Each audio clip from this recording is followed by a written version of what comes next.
My grandpa was the quiet one in our family. Turns out, he was also the only one willing to destroy the golden child. I grew up in a family that revolved around one son, my cousin Derek. If you weren't orbiting him, you were invisible. Or worse, inconvenient. Derek was the golden child. Tall, blonde, charming, captain of the football team. Straight teeth, straight as, and straight up mean behind closed doors. He was my uncle's son, the favorite of my grandma and especially my aunt, his mother. And in the twisted ecosystem of our extended family, Derek's greatness was used to make the rest of us feel small. Especially me. I was the troubled one. Not because I did drugs or got in trouble, but because I wasn't polished like him. I had bad skin, got quiet in crowds, preferred books to people. I had a stutter until I was 11. Every Thanksgiving, I was the punchline. Derek's shadow made sure I never forgot my place. He'd mock me at the table, mimic my stutter in front of guests. One year, when I was 13, he tricked me into thinking a girl at school liked me, and then publicly read out fake love letters he'd forged, with all the cousins laughing. My aunt said, "Oh, come on, it's just a joke." And Grandpa, sitting silently in his usual seat by the window, didn't say a word. I thought that meant he didn't care. I was wrong. Years went by. Derek got into college on a sports scholarship. I went to a state school and paid my own way. He got a job in sales. I worked 2 part-time jobs while studying to finish early. He got a new car from his parents. I rode the bus and saved every penny. I never complained. I just kept my head down, stayed away, and counted the days I could get out of that family's gravitational pull. Then, in my mid-20s, Grandpa called me one day, just out of nowhere. He never really did that. "I need you to come over," he said. "No one else. Just you." He didn't sound sick or sad. Just clear, firm. I went. What happened next changed everything I thought I knew about him, and about what revenge really looks like. Grandpa sat me down in the den, the one that still smelled like pipe smoke and old newspapers. He poured me a glass of whiskey even though I barely drank. And then he started pulling out folders. Not 1, 3, thick ones, labeled with names. Derek's name was on all of them. Inside, photocopies of fake job letters, resumes, college applications, transcripts, all of them falsified, all of them used by Derek, all of them created by someone else. "Grandpa, I helped your uncle get Derek into college," he said. "They begged, said he needed the scholarship or he'd fall behind. He was dumb as bricks, couldn't pass basic algebra. I pulled strings, fudged grades, called in a favor with an old coach I knew. I lied. I was stunned. He kept going. Then they kept coming. Credit card debt. DUI we paid off. Some hush money for a girl when Derek was 19. I thought I was helping the family, but I was just feeding a wolf. I didn't know what to say, but he wasn't done. Then he handed me something that made my stomach twist. Screenshots of Derek's private Instagram account. Comments, DMs, photos of me from when I was a teen, mocking captions, photoshopped, humiliating. Years after the pranks, he was still using me for laughs. "I saw what he did to you," Grandpa said. "I should have said something back then. I didn't. That's on me. But I'm going to make it right before I go." That was the first time he ever admitted he was dying. Stage 4 lung cancer. No treatment. No options. 6 months, maybe less. And in that moment, the man I thought was a silent, passive bystander looked me straight in the eye and said something I'll never forget. "Let the golden boy shine, then burn the sky around him." What followed was a kind of quiet, methodical chaos. Grandpa had everything: evidence of financial fraud, college admissions violations, and even business tax issues. Derek had started his own consulting firm that was clearly a shell. He didn't go to the police. No, he gave me power of attorney. He gave me all his documentation, and he gave me permission. I spent the next 3 months sending packets. One to Derek's employer, one to the NCAA, anonymously, one to the IRS, another to a college admissions board. One to a woman Derek harassed in high school who now ran a local advocacy group. Every time something bad happened to Derek, I just said, "Wow, what a coincidence." He lost his job. His old school began an internal review. The IRS froze his business account. He showed up to Thanksgiving looking pale and sweaty. For the first time in 15 years, he didn't insult a single person. Grandpa smiled at me across the table. Said nothing. Just smiled. A month later, Grandpa passed. At the funeral, Derek tried to give a speech. Tried to cry. His voice cracked. Everyone assumed it was grief. I knew it was fear. Grandpa left me everything. Not money, but truth. Tools. Leverage. And I've still got folders. Because this isn't over. Update 1. The house of cards is swaying, and Derek's finally not smiling. It's been 6 weeks since the funeral. Grandpa's will was read in private, and true to his word, he left me everything that mattered. Not the house, that went to my uncle as expected, but the things no one else in the family knew about: USB drives, handwritten notes, old email backups, and a series of plain brown envelopes labeled with single names. My name, my uncle's, and Derek's. The one labeled Derek came with a post-it on top. Give him just enough rope. He'll do the rest. And he has. Here's how it's going. First, I anonymously submitted a digital copy of Grandpa's folder on Derek's college admission fraud to the university's ethics committee. It included fake transcripts, doctored GPA letters, and a reference letter written by a coach who retired 2 years before the letter was dated. I also CC'd the NCAA compliance department. That was 3 weeks ago. Yesterday, Derek got a notice from the university. They're officially reviewing his athletic and academic records. He posted a vague Instagram story saying, "Haters never prosper.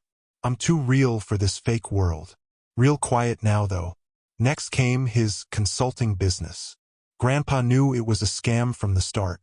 Derek was charging clients thousands to streamline their logistics platforms, whatever that meant, and never delivered anything beyond a few recycled PowerPoint decks. But what got me wasn't just the scam. It was how he was billing for hours he never worked, using Grandpa's old company's EIN to dodge taxes. The kicker? He claimed to have worked 1,200 billable hours in Q4 of last year. There are only 2,208 working hours in an entire year, and he spent 3 of those months working remotely from Cabo. I sent the files to the IRS and the local business affairs office. Derek's business account has been frozen. His domain is down, and his clients are starting to talk. One of them posted in a niche B2B Facebook group, "Anyone else get scammed by DF Consulting?" Filed a claim. Curious how many others he got. That post is gaining traction. Then came the personal stuff. I debated for a while whether to go this far. But then I opened one of Grandpa's older files, a typed transcript of a conversation between my aunt and Grandpa, recorded 7 years ago. Derek had physically hurt a girl he was seeing in high school. She didn't press charges, and my aunt called in favors to make it go away. Grandpa kept the transcript. I don't know how, but he did. I tracked down the girl. Let's call her Rachel. She's married now. Owns a yoga studio. She was surprised when I reached out, but she wasn't mad. She was relieved. Said she always thought she imagined how bad it was, because no one in the family ever took her side. I sent her the transcript. She's speaking with a lawyer. Not necessarily to press charges, but to file a civil suit for the damages and trauma she experienced. She asked me why I was doing this. I just said, "You're not the only one he hurt. You just deserve to be the first one who gets to speak." Now, Derek's world is collapsing. He showed up to my uncle's house last weekend in full meltdown mode. Screamed at my aunt in the driveway. Yelled something about how they're trying to erase me. And Dad should have been the one Grandpa trusted. He still has no idea who's behind it all. And neither does the rest of the family. But my favorite part? Grandpa left behind one last letter, dated 2 weeks before his death. It reads, "The real legacy of a man isn't in what he builds. It's in what he protects. I couldn't protect you when you were small. I was too afraid of upsetting the family order. But I'm not afraid anymore. You were never the broken one. He was just the shiny one they used to hide their cracks. Now you get to make sure he never hurts another soul. I read it every night before bed. And I'm not done yet. Update 2. The golden child is melting down, and the family is fracturing with him. I never expected it to go this far, this fast. I thought maybe the university would take months. The IRS would shrug it off. His old victims would stay silent. But like my grandpa said in one of his notes, truth moves slow until it doesn't. Then it crashes like a dam breaking. The dam broke this week. Let me walk you through the fallout. And trust me, it's bad. For Derek, anyway. First, the NCAA found enough to open a formal investigation. An investigator from the compliance office contacted one of Derek's old teammates to verify his stats and training hours. The guy, bless him, went nuclear. Said Derek rarely practiced, faked injuries to avoid travel, and once paid someone else to complete a psych evaluation meant for athletes with stress-related injuries. I didn't even know about that one. Derek posted a photo of himself at a gym with some aggressive caption like, "When everyone's lying about you, work so hard it becomes the truth." Cringe. The comments were brutal. People were linking articles, asking questions. That post was deleted 20 minutes later. Second, the IRS froze more than just his business accounts. Turns out, Grandpa had been quietly documenting Derek's personal finances for years, complete with screenshots of Venmo transfers, PayPal requests, and even forged 1099s. I uploaded them all to the anonymous IRS whistleblower portal. This week, Derek got a visit. My aunt, who up until now had been blindly defending him, called me, not knowing I'm the reason, and said, "The IRS showed up at our door asking about Derek's expenses from 2019 to 2023. They think he was funneling money from his fake consulting firm into offshore crypto wallets. He was. I know because I found the ledger in one of Grandpa's locked desk drawers, tucked inside an old checkbook. Sloppy digital laundering by someone who thinks using VPN equals untraceable. Spoiler, it's not." Third, Rachel isn't the only one speaking up anymore. After Rachel reached out to a legal contact, 2 other women came forward.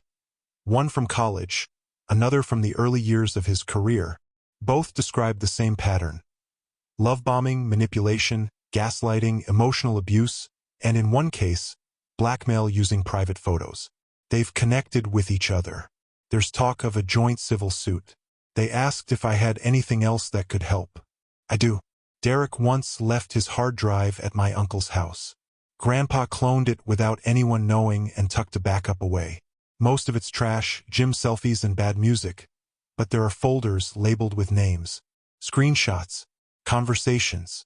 None of them good. All of them useful. I'll be handing them over soon.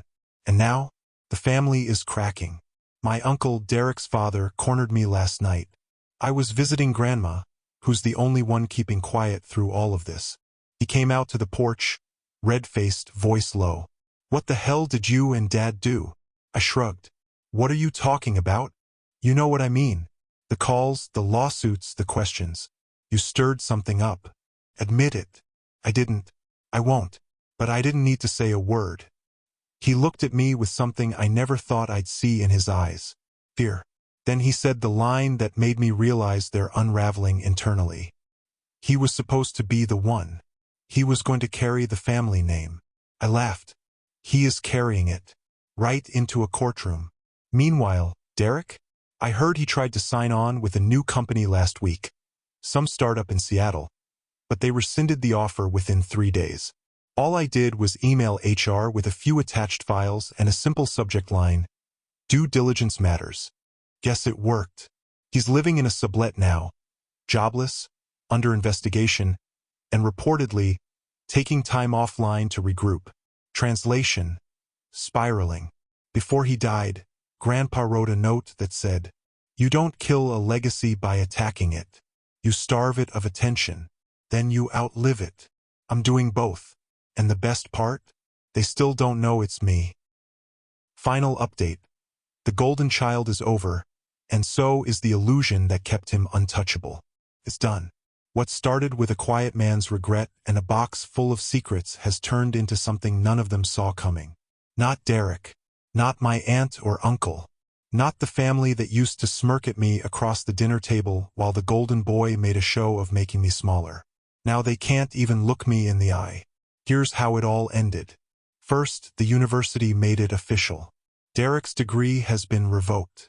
They ruled that his admission was based on falsified documents and unethical influence from a third party. They didn't name Grandpa, they didn't have to. The board's summary said the evidence was overwhelming and could not be ignored without undermining institutional integrity. No degree. No alumni network. No golden boy bragging rights. That part of his life is erased. Second, the IRS concluded its audit. They're pursuing charges. Real ones. Wire fraud. Tax evasion. Identity misrepresentation. Apparently, his crypto funneling scam was more widespread than even I realized. Multiple client complaints, wire transfer trails, shell companies. I just handed over the files. They did the rest. His accounts are locked. His passport has been flagged. He was escorted from a business networking event 2 weeks ago. When someone recognized his face from a Freelancer Fraud Watch Reddit thread I didn't even start.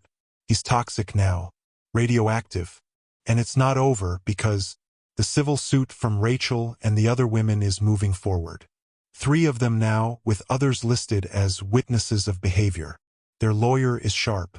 I sent over all the screenshots Grandpa had preserved, including the ones from the cloned hard drive.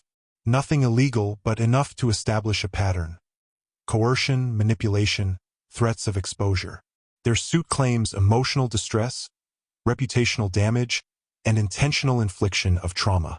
Derek has hired a lawyer. But from what I hear, his parents are no longer footing the bill. My aunt called me 2 nights ago. I let it go to voicemail. Her voice was shaky. Please, if there's anything you can do to stop this. This is our family. You don't have to destroy him. I didn't respond, because she was wrong. He already destroyed himself. I just cleared the smoke so people could finally see the fire. As for Grandpa, he got the last word. I hosted a private gathering last weekend. Just 6 people. Friends, not blood. The people who always did see me, even when my own family didn't. We drank whiskey in Grandpa's den, read parts of his letters, played his favorite jazz vinyl, and then I opened the last envelope he ever gave me. The one with my name, dated the day before he died. It said, "You were the kind of person this family never knew how to love. So they ignored you, mocked you, but you never needed their love. You needed someone to tell you that you were never the broken one. I see you now. I always did. And I am proud of you. Bury the boy they worshipped, and walk away from the ashes. I'm walking now. Derek is a ghost in the family.